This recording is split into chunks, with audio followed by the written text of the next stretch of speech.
Fala pessoal, tudo bem com vocês? Bora falar do Timão porque um ídolo anunciou a sua despedida oficial dos gramados. Eu tô falando de Renato Augusto. E a gente precisa falar sobre esse momento porque esse cara marcou demais a vida de todos os corintianos. E também, para a gente atualizar, a preparação para o jogo contra o Sport.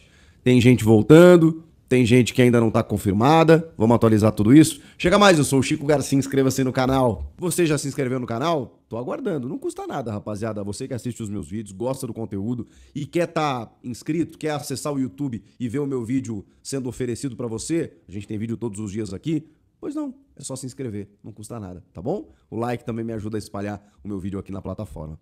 Vamos falar do Corinthians. Antes de eu falar do Renato Augusto, é só atualizar vocês de que o Corinthians, nessa quinta-feira, realizou o primeiro trabalho tático, né? Houve uma apresentação na terça-feira, alguns jogadores em transição, regenerativo, academia, posicionamento, finalizações, aqueles trabalhos, aquelas atividades mais específicas. E pela primeira vez o Dorival Júnior posicionou o time taticamente, inclusive dividindo os setores, né? A parte ofensiva lá, trabalhando também finalizações e algumas jogadas de frente, né? Cruzamentos e tudo mais.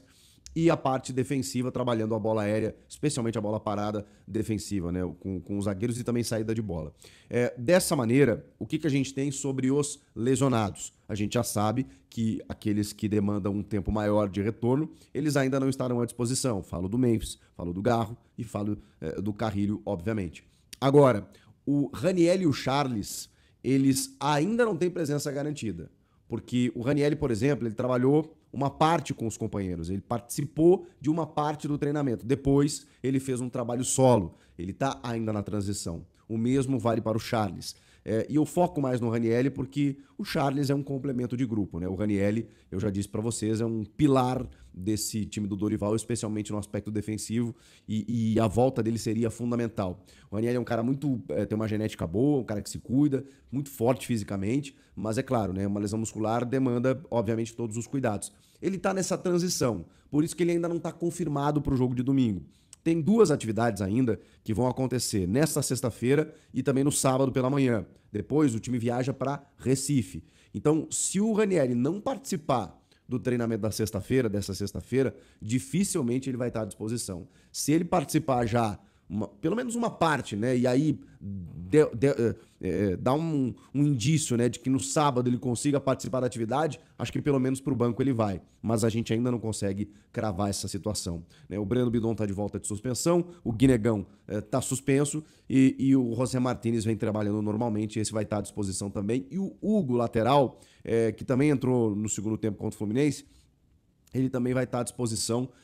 São algumas situações em relação ao departamento médico. Claro que eu sei que o torcedor queria boas notícias sobre os seus titulares, né? Mas eles ainda estão fora de combate, né? Memphis, o Garro, o Carrilho e o Raniel tem essa dúvida aí. Mas o Yuri está confirmado, por exemplo, né? E outros jogadores que vinham jogando também, Mateuzinho, Matheus Bidu, a dupla de zaga. E ali no meio, do meio para frente, o Dorival vai ter que se mexer, talvez até manter o sistema de 3 zagueiros que vinha dando certo. Vamos aguardar. Até sábado a gente vai ter uma ideia um pouco mais assim de que time ele possa utilizar diante do Sport Clube do Recife.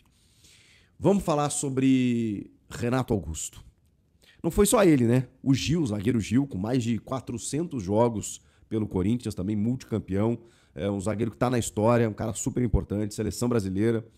Também anunciou a sua aposentadoria. Ele rescindiu com o Santos, né, recentemente, e deu uma entrevista para a TV Record. Pedro Ramiro, meu parceiro, grande abraço, estava nessa também, e o Gil ali comunicou que não ia mais jogar. Mas o Renato Augusto mexeu comigo e acho que mexe com muitos corintianos, né? O Renato, ele concedeu entrevista para o Abre Aspas do GE, do Globoesporte.com. Essa entrevista ainda não foi ao ar, mas a gente já tem alguns trechos. Ele já vem se preparando, inclusive, para uma nova carreira. Tem cerca de 4 meses que ele rescindiu com o Fluminense, foi o seu último clube. Um clube onde ele começou, inclusive, no futsal. Depois ele se profissionaliza no Flamengo. Ainda assim, foi um cara super importante na Recopa Sul-Americana conquistada pelo Fluminense em 2024, quando o John Arias cobra um pênalti e acaba dando o título para o Flusão. O Renato Augusto, mesmo não conseguindo jogar, tanto nessa passagem do Fluminense, acabou sendo importante nesse título. É um cara que, como diz um amigo meu, fede a título, né? Por onde ele vai tem alguma coisa boa.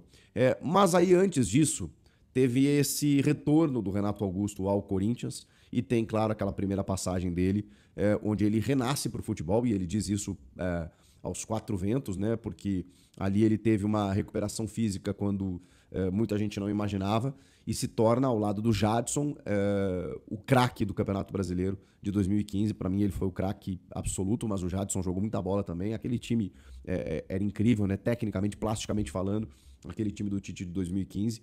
E o Renato ali, brilhante. Depois ele vai para a China e retorna ao Corinthians. Teve uma passagem pelo Bayer Leverkusen também.